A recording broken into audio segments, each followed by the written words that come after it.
Olá, meu nome é Carla. O nosso grupo é composto por 7 integrantes: a Ana Laura, a Lara, a Nathalie, a Natália, o Caio, o José Carlos, além de mim. O nosso grupo vai apresentar o tema dos nemateumintos parasitos do homem. Os nemateumintos ou nematóides, pertencentes à classe nematoda, são eucariontes e pluricelulares.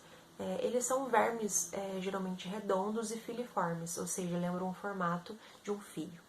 Existem cerca de 500 mil espécies de nematóides, sendo que aproximadamente 50 delas já foram registradas como sendo parasitos do homem. Os nematóides podem ser classificados como triblastos, ou seja, possuem 3 tipos de tecidos diferentes, ectoderme, mesoderme e endoderme.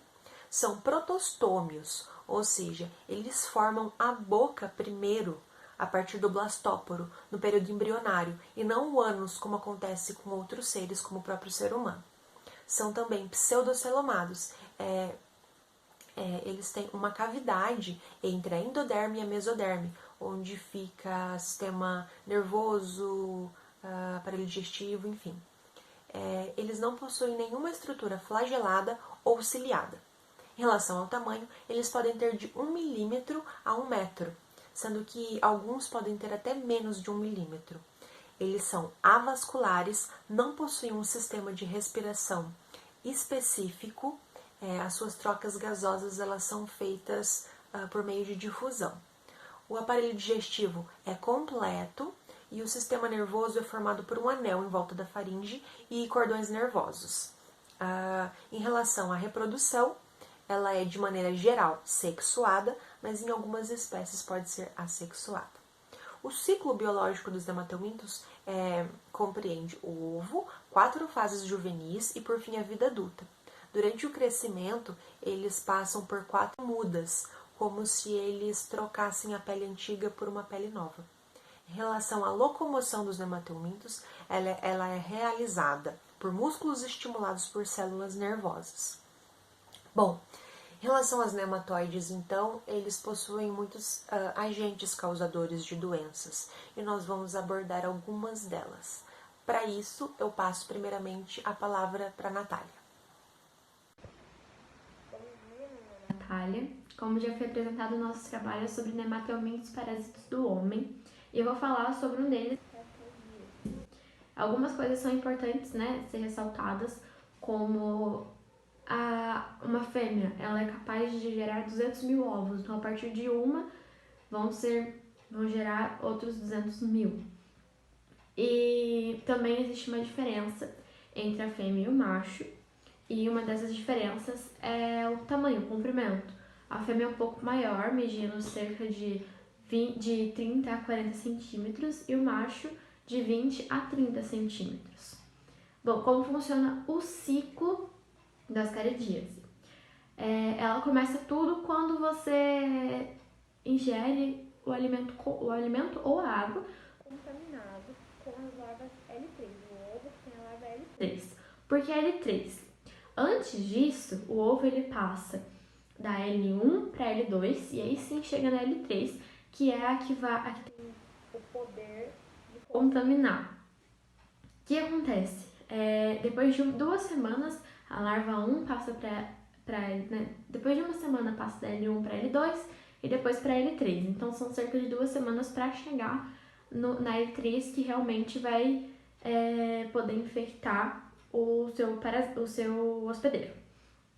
Bom, a partir disso, a partir do momento que você é contaminado, que você come esse alimento ou ingere a água, o que vai acontecer? Vai chegar no seu estômago esse ovo com a L3 e ali dentro ela vai passar no seu estômago, vai chegar no intestino delgado e lá por alguns fatores, os fatores pode ser o pH, e lá ela vai eclodir. Depois que ela eclodiu, essa L3 ela vai furar a parede do seu estômago e vai cair direto na corrente sanguínea. Depois disso ela vai passar na corrente sanguínea, vai chegar ao fígado e depois ao coração. Nesses dois ela vai achar nutrientes importantes para o seu desenvolvimento. E depois disso ela vai até o seu pulmão. Lá ela vai se desenvolver. Ela já era L3, ela vai se desenvolver em L4 e L5. Depois disso, depois dela se desenvolver, ela vai para os brônquios, e através do brônquio ela chega à laringe, perdão, à faringe. Ela chega até a faringe e lá, por algum reflexo, você acaba engolindo.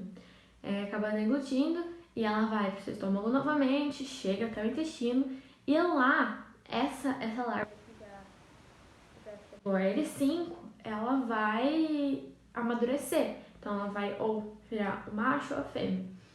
Sendo fêmea, ela vai virar outros ovos. Ela vai acabar colocando esses ovos nas fezes. E o diagnóstico ele é feito a partir de um exame de fezes. E lá a gente vai ver dependendo do tanto de ovos que tiver, aí sim você vai ver o grau do parasitismo. Então, dependendo do tanto de quanto mais ovos tiver, quanto maior for a quantificação de ovos nas suas fezes, maior é o grau também. Bom, esses ovos eles têm uma capacidade de aderência superfície muito grande. Então, é necessário que lá onde foram cultivados os alimentos, seja realmente usado substâncias que façam a inviabilizar o desenvolvimento desses ovos, né, dessas larvas. E também a água, ela é necessária filtrar. Então, apenas tomar a água filtrada ou pegar a água e ferver, que também ajuda. Bom, o tratamento ele é feito a partir de drogas, que são indicadas pela Organização Mundial da Saúde. Duas delas, que eu vou citar aqui, que é o albendazol e o mebendazol. Mas, para o controle disso, são importantes outros vários fatores, que é o saneamento básico, tanto que a ascaridíase, ela ocorre muito em países pobres, em zonas pobres dos países, por questões de, às vezes, não ter higiene, como, por exemplo, lavar a mão depois de girar o banheiro, ou lavar os alimentos.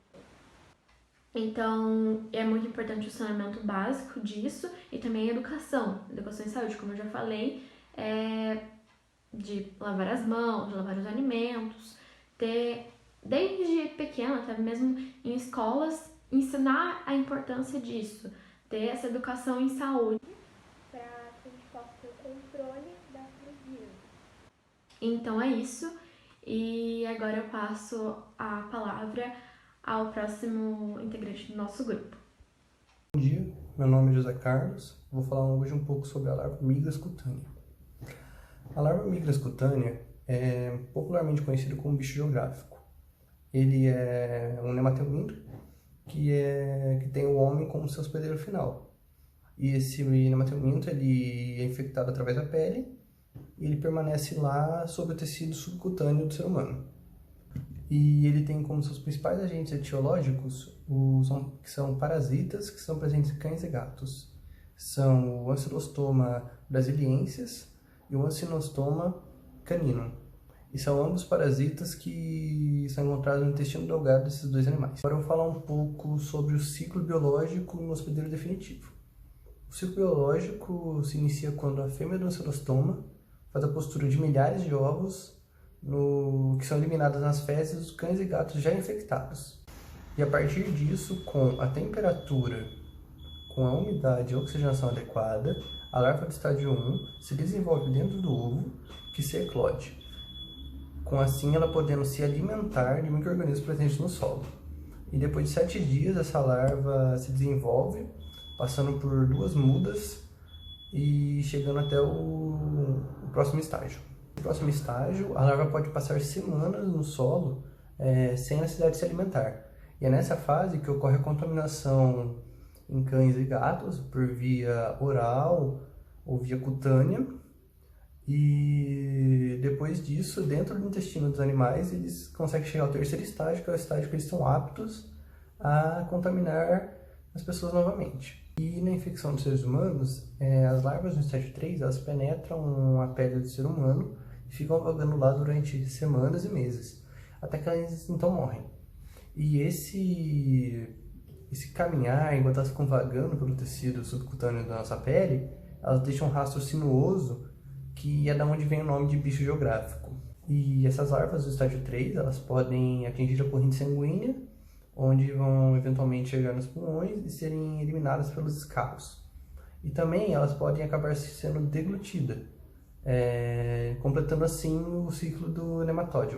A larva estar presente no solo, ela dificilmente ocorre a infecção através pela boca e pelos lábios. Normalmente ocorre pelas partes do corpo que têm contato direto com o solo, como mão, antebraço, o braço em si, os pés, até mesmo os glúteos.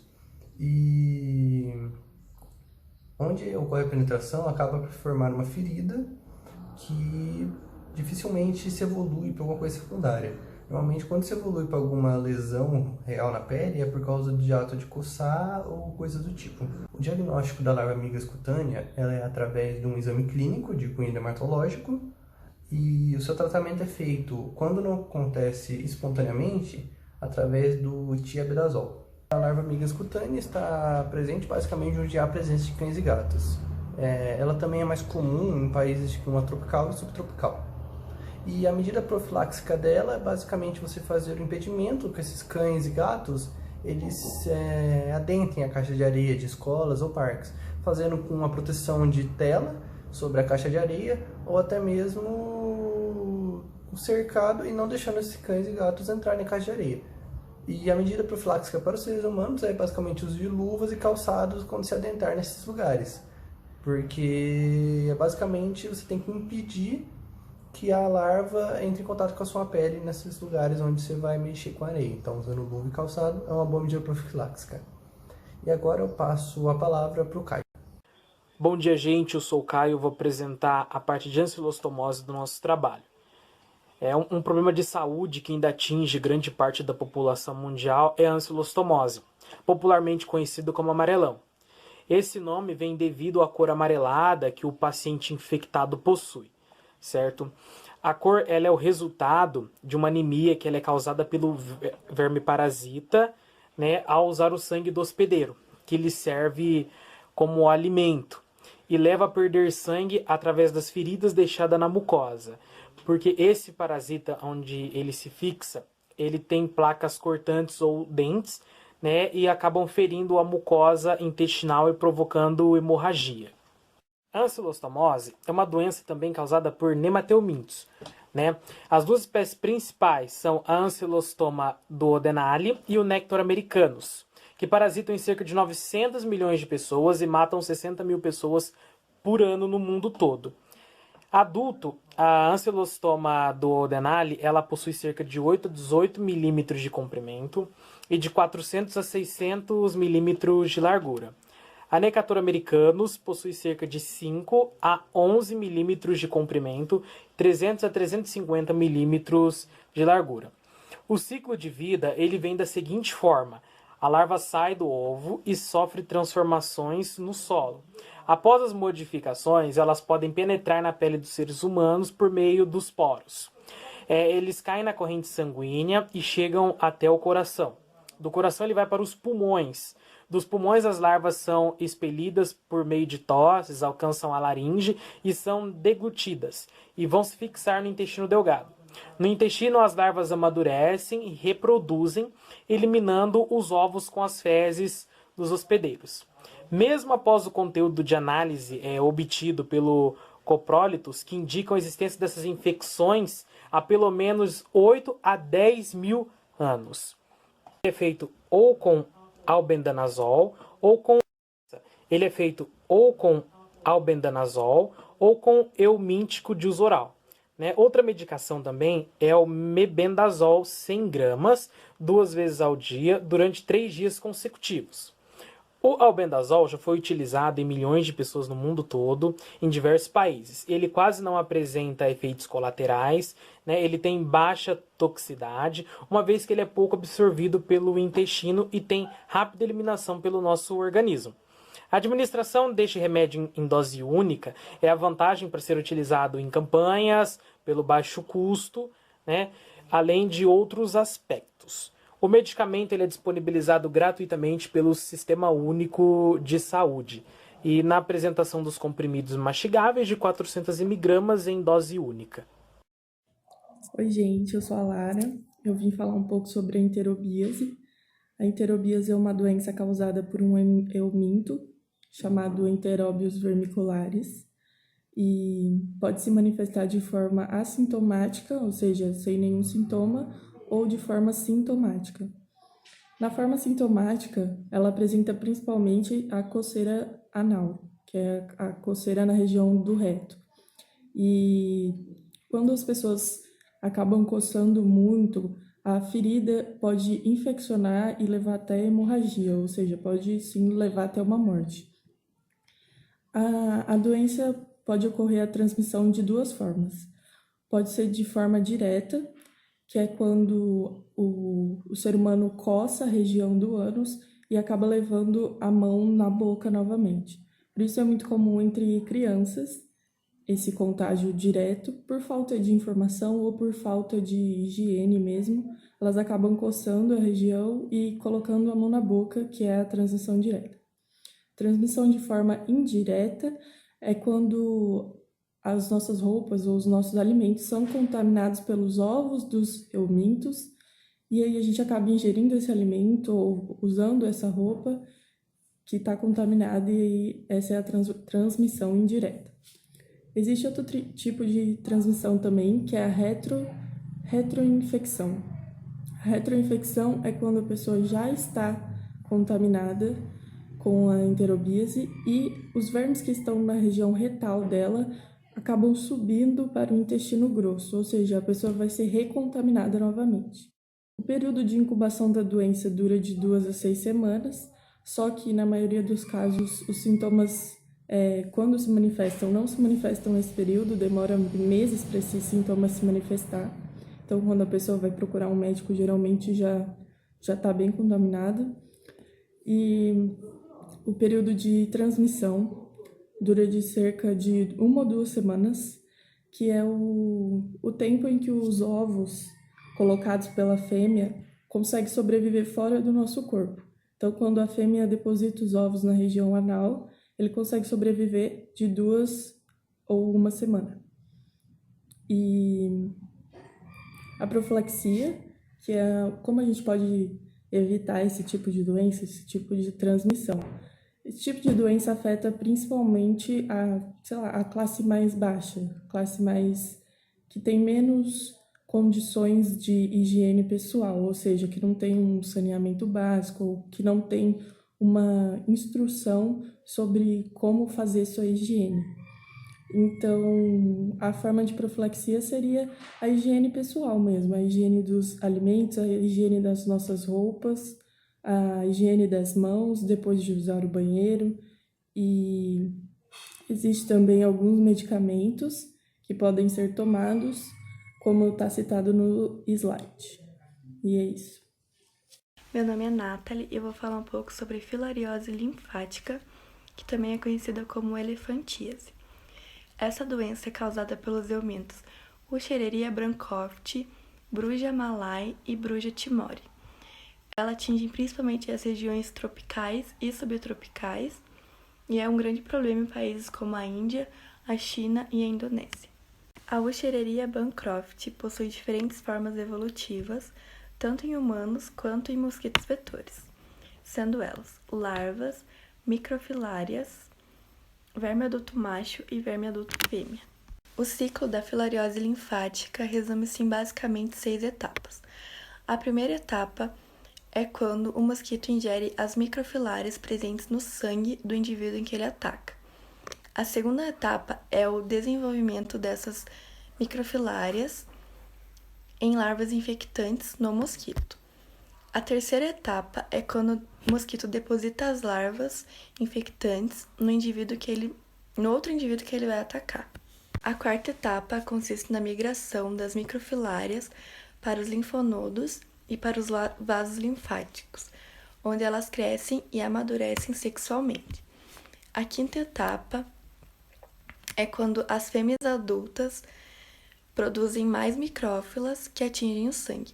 E a sexta etapa é o recomeço do processo. A transmissão da doença ocorre unicamente pela picada do vetor, que é Culex quinquefasciatus, e a deposição de larvas infectantes na pele do indivíduo. O calor do corpo humano provoca a saída das larvas do mosquito e a umidade, por conta do suor e por conta da umidade do ar, permitem a penetração das larvas na pele. Existem 4 principais formas clínicas de elefantíase, sendo elas assintomática, eosinofilia pulmonar tropical, manifestações crônicas e manifestações agudas.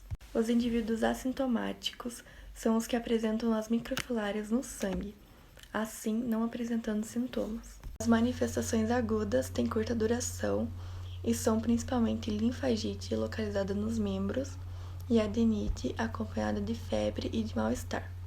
As manifestações crônicas são linfedema, quilúria, hidrocele e elefantíase, e geralmente elas aparecem após alguns anos das manifestações agudas.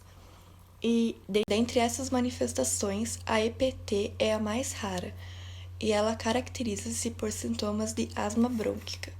O diagnóstico laboratorial é o mais indicado, e ele deve ser específico e detalhado para confirmar que não há vermes nos canais linfáticos.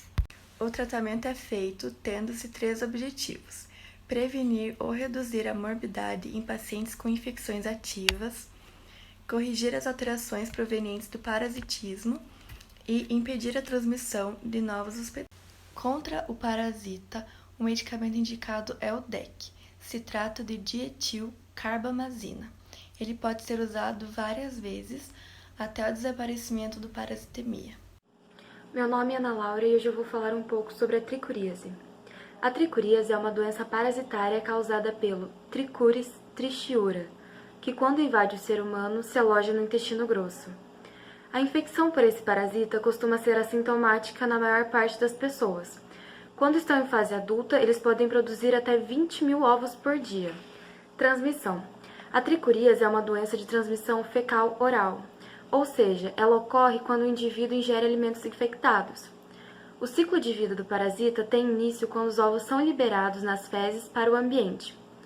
Depois, os ovos passam por um processo de maturação que dura de 2 a 3 semanas. Os ovos contaminam os alimentos e a água. Os seres humanos ingerem, os ovos chocam, liberam as larvas se tornam adultas e liberam outros ovos, fechando o ciclo. Período de incubação. O período de maturação dos ovos dura cerca de 2 a 3 semanas. Após esse período, os ovos passam a conter o embrião. Esse embrião do verme é capaz de infectar quem o ingerir. Dependendo do ambiente em que se encontra, esses ovos podem permanecer infectantes por até meses. Ou seja, para ocorrer uma transmissão efetiva, o vírus precisa passar por essa parte de maturação, que dura 2 ou 3 semanas. Só assim ele pode se desenvolver e contaminar outras pessoas. Os sintomas. A maior parte das pessoas não apresentam sintomas. Só chegam a apresentar quando a doença já está numa fase avançada. E os sintomas mais comuns são a diarreia, que pode vir ou não acompanhada de sangue ou muco. Diagnóstico. O diagnóstico é feito por um exame parasitológico de fezes. Também pode ser feito por colonoscopia, porém é mais incomum. O tratamento. Através de prescrição médica, os medicamentos mais usados são mebendazol, albendazol e nitazoxanida. Prevenção. Como várias parasitoses, a prevenção é feita através de medidas básicas de higiene, como lavar as mãos com frequência, principalmente antes de ingerir ou preparar alimentos. Também é recomendado não ingerir ou nadar em água que não seja tratada. Bom, após todas as informações apresentadas neste trabalho, nós esperamos ter contribuído de alguma forma com a aquisição do conhecimento sobre nematomidos parasitas do homem. Obrigada em nome de todo o grupo.